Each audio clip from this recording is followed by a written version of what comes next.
Orthodox Yakobaya സഭാ തർക്കം തുടരുന്ന 5 പള്ളികൾക്ക് പോലീസ് സംരക്ഷണം നൽകണമെന്ന ഉത്തരവ് റദ്ദാക്കി ഹൈക്കോടതി. ക്രമസമാധാന പ്രശ്നം ഉയർന്നാൽ പരിഹരിക്കാൻ സർക്കാരിന് ഇടപെടാം. മധ്യസ്ഥ ചർച്ചയും തുടരാം. സർക്കാർ പക്ഷം പിടിക്കരുതെന്ന നിർദ്ദേശവും ഹൈക്കോടതി നൽകി.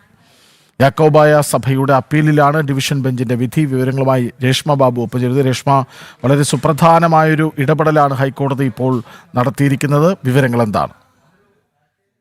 കൃഷ്ണരാജ്, ഓർത്തഡോക്സ് യാക്കോബായ സഭ പള്ളിത്തർക്കത്തിൽ സർക്കാരിന് മധ്യസ്ഥ ചർച്ചകൾ തുടർന്നുകൊണ്ട് പോകാമെന്നാണ് ഹൈക്കോടതി ഡിവിഷൻ ബെഞ്ച് വ്യക്തമാക്കിയിട്ടുള്ളത്. പക്ഷേ ഈ മതകാര്യങ്ങളിൽ സർക്കാരിന് ഇടപെടാനാകില്ലെന്ന കാര്യം അത് സർക്കാർ തന്നെ ഓർക്കണം. അതായത് മതപരമായിട്ടുള്ള കാര്യങ്ങളിൽ ഒരു നിഷ്പക്ഷ സ്വഭാവം പുലർത്തണം, ആരുടെയും പക്ഷം സർക്കാർ പിടിക്കരുതെന്നുള്ളതാണ് ഹൈക്കോടതി ഇന്ന് നിലപാട് സ്വീകരിച്ചത്. പ്രശ്നം പരിഹരിക്കാൻ പക്ഷേ സർക്കാരിന് എന്ത് സംവിധാനവും ഉപയോഗിക്കാമെന്ന് കൂടി ഹൈക്കോടതി ഓർമ്മപ്പെടുത്തിയിട്ടുണ്ട്.